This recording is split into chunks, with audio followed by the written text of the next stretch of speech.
Wings of Fire. The Dragonet Prophecy. Chapter 12. Tsunami reared up on her back legs and began running her talons along the wall. "Look for something that will move the boulder," she said. Clay breathed another burst of flame on the wall along his side. It looked like an ordinary flat stone with a few fizzes running from the ceiling to the floor.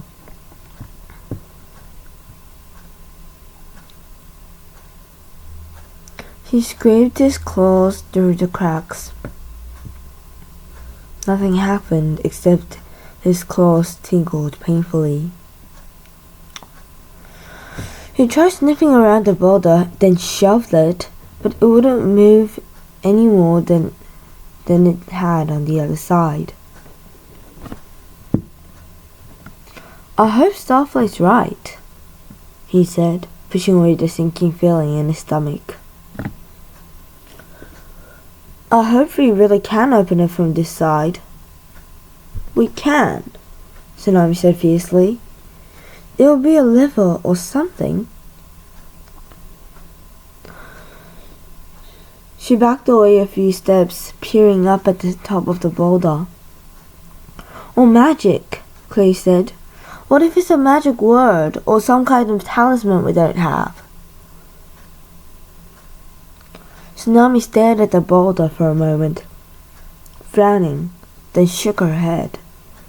They'd need an animus dragon to enchant it, and who even knows if those ever existed in the first place. The only thing Clay remembered on the lesson on animus, magic, and animus dragons was that they had power over objects. He remembered that because Starflight spent the rest of the day sticking his nose in the air and insisting that Nightwings were far more magically powerful than any mythical animus dragon. If they're so great, why do Nightwings live somewhere mysterious where no one can find them? Clay had asked. "Easy," Starflight said loftily. "It's because we have all those special powers and we don't want to make other regular dragons feel inferior. Even though they are," his expression implied. Clay snorted. "Special powers like what?" he asked. "You know," Starflight answered, irritated. "Telepathy, preconization, invisibility." "Hello?" "You don't have invisibility," Clay had argued. "I mean, you're a black dragon. You're just hard to see in the shadows." "That's not a power. I'd be invisible too if I was laying in a mud puddle." Yeah, well, Starflight said. "We can appear out of nowhere in the dark of night, swooping down as if the sky had just fallen on you." He spread his wings majestically. "Still not a power," Claire said. "That's just you guys being creepy." "It's not creepy," Starflight said. Starflight had cried, his voice rising. It's magnificent and imposing." He stopped and taken a deep breath.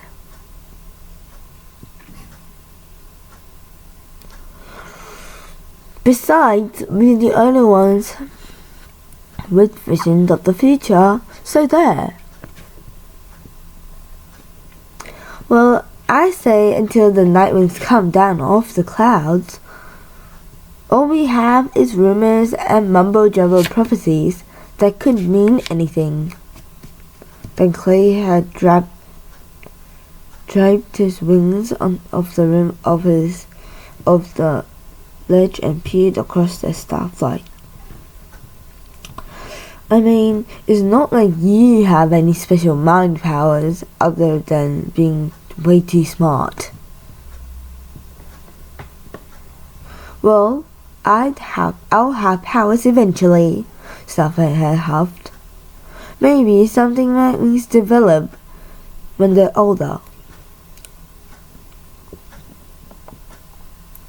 You're supposed to be studying, not making fun of me.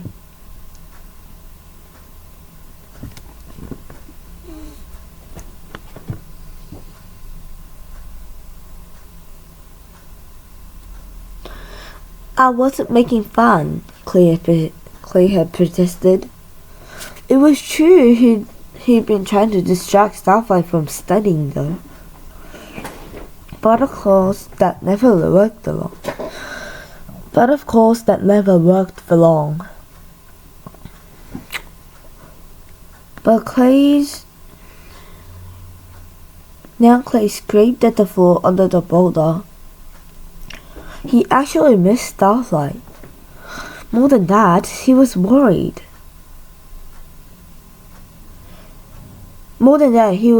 About him.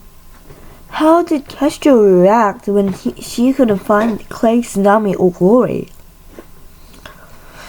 She wouldn't hurt Starflight or Sunny, would she?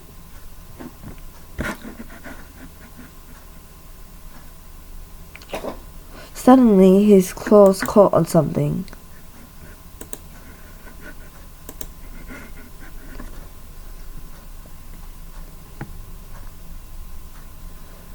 He flattened himself to the stone floor, peering underneath the boulder. A long, sturdy stick was jammed under the rock, holding it in place. Here, he whispered to Tsunami. He wrapped his talons around the stick and tried to yank it free. After a few tries, he realized it wouldn't come loose, but it moved from side to side.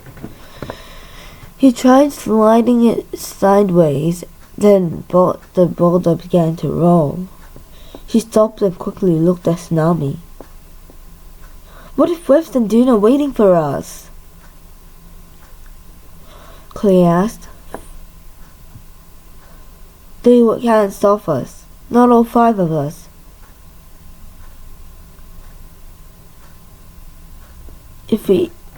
Not if we all fight. The only way they kept us was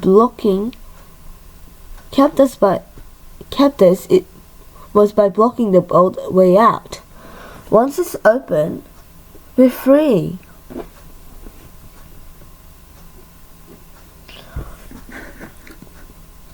Tsunami let out a deep breath.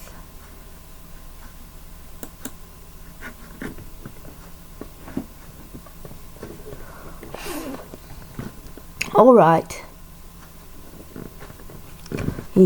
Clay said, gritting his teeth. Let's do this. He shoved the sticks as hard as he could. The boulder came into view. The boulder slowly rolled aside with a soft snapping sound. The central cave came into view, and the shiver ran along his tail at how strange it looked from the outside. A foreign little shape was huddled by the river, trailing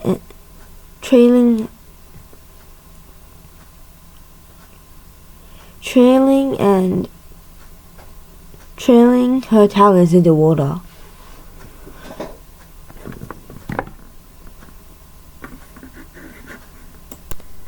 She turned as the boulder moved, and her gray-green eyes went wide. Shh! Tsunami hissed quietly, bounding across the cave towards her. Sunny leaped up at the same moment and drew her wings open. She pressed front talons to her snout, beaming. "You did it!" she whispered. Clay glanced around at the tunnel that led to the Guardian's cave. If Tsunami was right, and that Webs and Dune couldn't stop them, he didn't want to stick around to find out. "Where are the others?" he asked quickly. "I'll go get Starflight," Sunny said, heading for the study cave. "Glory, I'm not sure. I don't know." She glanced around at the stalactites. Clay felt a stab of worry. Was Glory alright? What if something happened to her while she was camouflaged? Would she have stayed invisible? Or would she have fallen off a Starflight or thrown into an outcropping and hurt herself? What if... Right here, a voice whispered in his ear. Soft wings brushed his, and Glory's long shape shimmered into view. Her scales shifted from grey to black to a warm golden orange,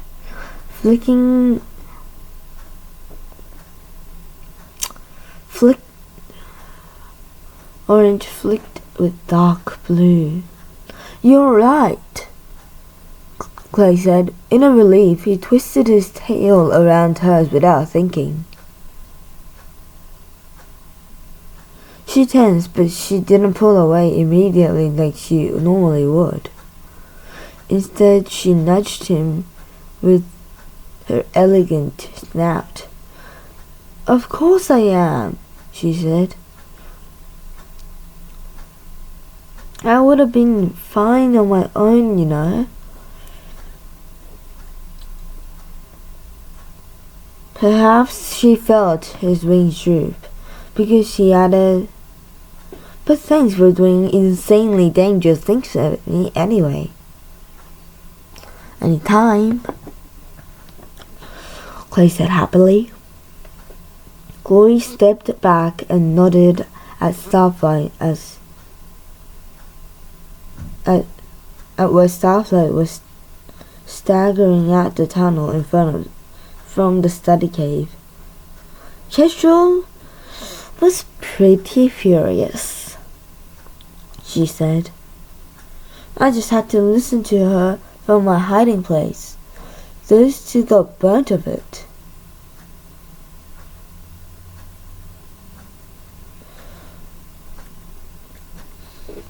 Clay started forwards, but Tsunami and Sunny were already on the other side of Starflight. For a horrible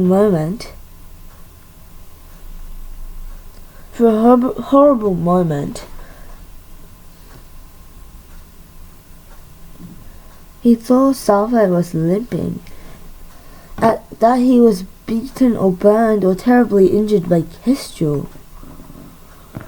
Then he realized Starflight was moving oddly because he was carrying a giant stack of scrolls on his back.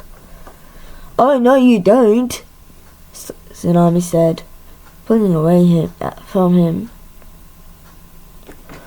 We don't need these. And you've already read them 1,000 times.